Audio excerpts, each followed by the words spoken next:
Итак, всем доброй ночи. Я, как обещала, где-то месяц назад начинаю постепенно выкладывать и показывать работы, которые давно должна была сделать, но времени не было. Итак, дорогие друзья, я говорила не так давно о черных иконах и о том, что черные иконы появились далеко не в 21 веке. Они были и в древние времена. Только не в таком качестве, в котором мы привыкли как бы читать в форумах черной магии. Совершенно в ином качестве. Сейчас появилась новая стезя, новое направление черной магии, называется веретничество, называется чернокнижье. В древние времена оно называлось немножко по-другому.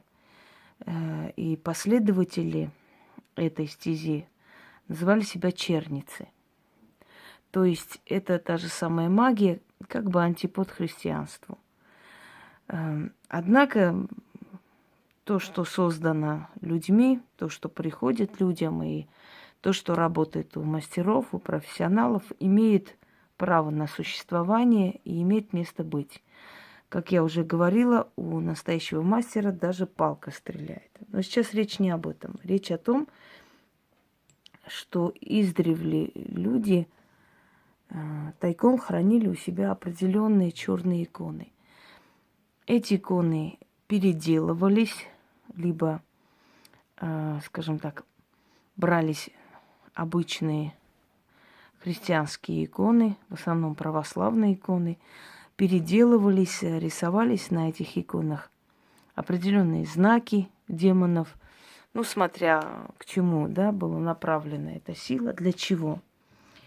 А потом читалось. Сначала оживлялась эта икона, а потом каждый раз читали этой иконе, зажигали свечу и получали желаемое. И чем больше, чем дольше использовали эту икону, чем дольше читали, тем сильнее она становилась, потому что подпитывалась постоянно вот этой энергией, вот, мощью, силой того, кто читал. Естественно, это делали профессионалы, это делали практики. Простому человеку такое делать было нельзя, да и переступить через себя, взять икону и сделать из нее черную икону, ну, не каждый человек может.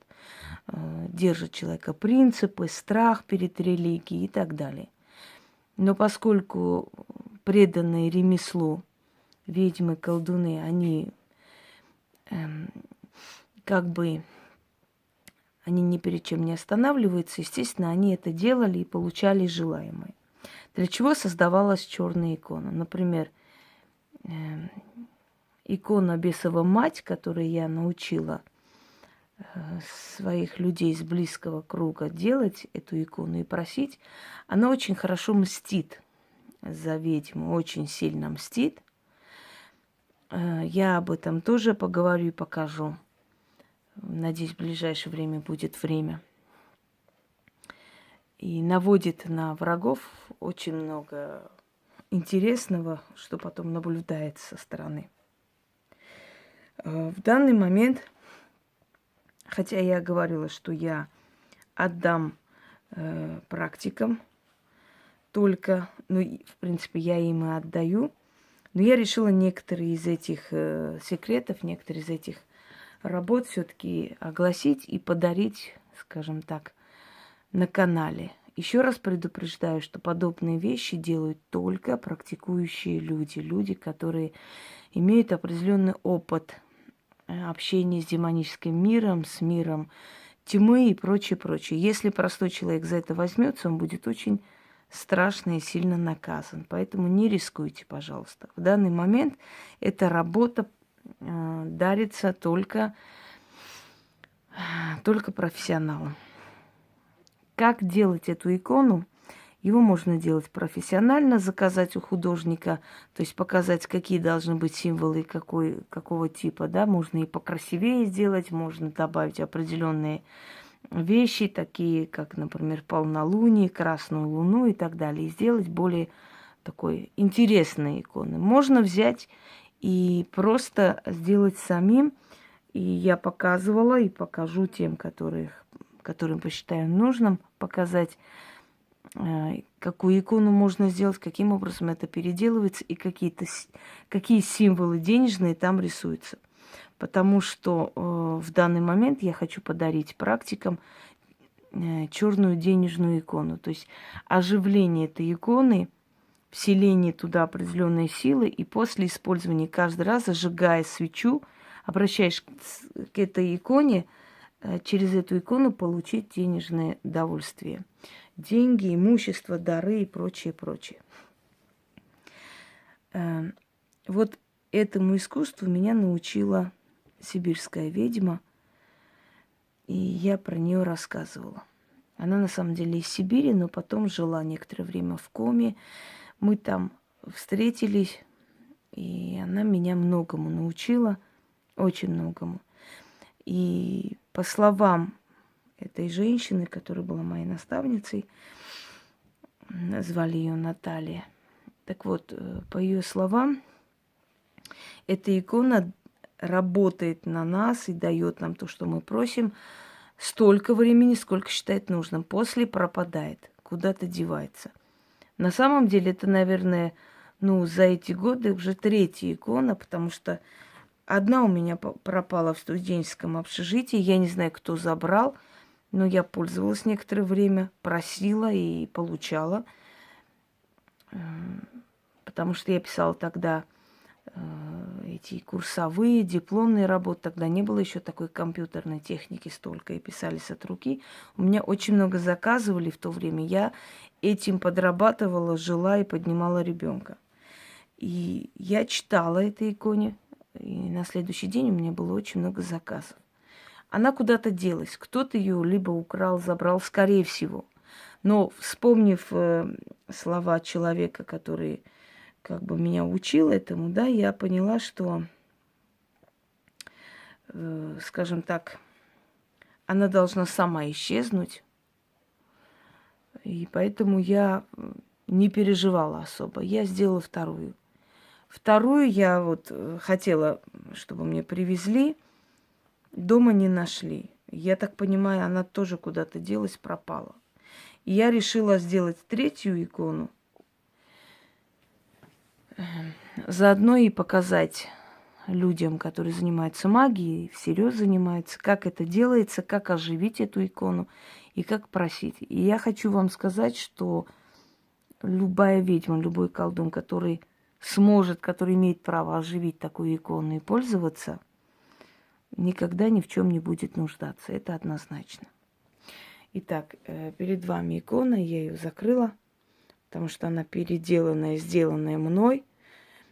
И я сейчас хочу вам прочитать оживление иконы, и потом вторую часть, что нужно говорить каждый раз, когда вы у нее что-то просите. Чем чаще вы будете обращаться и просить, тем больше вероятности, что вы получите то, что просите.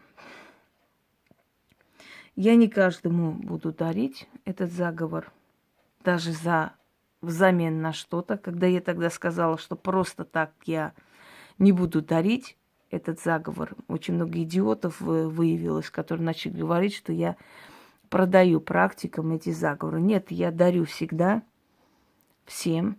Все, что на моем канале, это все даром отдается. Говорить не просто так не означает брать деньги. Просто, может быть, у них дальше этого мозг не работает. Не только деньги есть эквивалент платы, чтобы вы знали. Для нас иногда уже деньги не имеют такого великого значения, как для обычного человека. Для нас деньги – это средства, деньги нам служат. Не мы служим деньгам, и не мы коленопреклоненно молимся деньгам. Деньги нам служат, деньги ходят за нами, деньги нас любят. Это большая, огромная разница. Потому что очень много людей, которые зарабатывают миллиарды и живут как бичи. У них ни нормальной одежды, ни нормальной еды, ни красивых украшений, ничего нет. Просто есть мешки с деньгами. И, в принципе, они потом помирают, и их поколение это все пропивает и заканчивается. Вот поклонение деньгам к этому приводит. А когда деньги тебе служат, ты тогда вот живешь в свое удовольствие. Ты путешествуешь, ты тратишь на вещи красивые, ты в свое удовольствие, ты зарабатываешь, но и тратишь на себя. То есть ты понимаешь вкус жизни, и ты понимаешь, что ты не просто так зарабатываешь, чтобы их копить и сидеть на них. Ты видишь мир, ты видишь жизнь, и, естественно, оставляешь своим детям что-то. Самое главное богатство каждого человека – это его знания и умения. Это у вас никто не отберет. Это вам поможет каждый раз даже с нуля по новой подниматься. Вот это самое основное богатство человека. Итак, для начала берете черную восковую свечу, ставите икону, читайте 6 раз оживление иконы. Когда оживляете икону, все, каждый раз вы можете просто ставить свечу. Ой, извиняюсь. Ставить свечу и прочитать 6 раз заговор, прошение того, что вы хотите. Итак, начнем. Когда вы чувствуете, что икона ослабевает, оживляйте еще раз и снова подходите, снова читайте. Обычно хватает одного раза, но в любом случае постоянно поддерживайте связь с этой иконой, с этой силой. Следующий момент. Кто работает с вами через эту икону? Демоном богатства считается князь Мамонна. Его назначают, то есть назначили адовым казначеем. И поэтому обращение к нему приводит к деньгам, к фарту. Он руководит всеми казино, всеми игральными домами, всеми банками. То есть все это принадлежит ему. И поэтому, если вы хотите получить денежное удовольствие, это касается практиков, то ваше обращение к Мамоне – это самое то, что вам нужно. Заговор составлен мной. Это полностью моя работа. Единственное, что меня научили, как сделать эту икону, и этой женщины нет в живых. А оживить, она сказала, что каждому приходит свое. Мне пришло это, оно сработало, и я вам дарю даже немножко в улучшенном виде, потому что я переписываю свои старые работы по новой, улучшаю, привожу в порядок, если что-то там не то, как бы добавляю и так далее, и дарю практикующим людям. Так вот, вот эта икона, которая, то есть точнее этот заговор, этот ритуал, который мне во многом помог в моих финансовых делах и помогает, я сегодня дарю вам. Итак, это оживление иконы, часть первая. Пойду я на чертовый перекресток. На небе черным луна кровавая, церковь черная, поп с перевернутым крестом, и звонарь звонит во славу тьмы. На стене черной церкви икона черная висит, под иконой алтарь дьяволу посвященный, тьмой благословленный. Отдай мне, поп, икону черную, тьме посвященную. Через ту икону я себя силой денег и богатства привяжу. Через икону черную из церкви на черном перекрестке с перевернутым крестом, да с алтарем черным я обращусь к князю ада. Благослови меня, великий демон Мамонна. Ты даришь колдунам вольготную жизнь, великое богатство и имущество. Я зажгу свечу перед черной иконой, перед иконой денежной. Вселяйся, сила черная, посланник демона Мамонны, в икону черную. Через ту икону открой колдуну источник денег и вечного богатства. Оживляю я денежную икону. Через черную икону благослови меня, адов казначей. Позволь мне встать в ряд богачей. Ключ в замке, замок откройся, Икона, подчинись силой темной, усилься и мне служи. Вторая часть. Каждый раз, когда вы просите деньги у этой иконы, 6 раз читаем, зажигаем свечу, свечу тушим. Желательно, чтобы эта свеча была использована только в этой работе. Когда закончится эта свеча, берите новую. Зажгу свечу перед черной денежной иконой. Черный воск плачет, огонь дьявольский горит.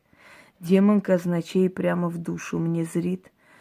Адов казначей через черную икону дает мне богатую вольготную жизнь. Сундуки полны злата серебра, кошель от денег лопается, столы от явств ломаются, дом полон даров, жизнь фарта полна, всюду деньги, всюду драгоценные дары, икона черная, посредник через ту икону я прошу и получаю. От демона Мамонны, вселенского богатства. Икона слышит, а Мамонна одарит. Что прошу, то и подарит. О, тьма, мне в помощь приди. Заклято, заклято, заклято. Свершилось. Пожалуйста, дарю вам, пользуйтесь. И это вам поможет во многих-многих делах. Удачи!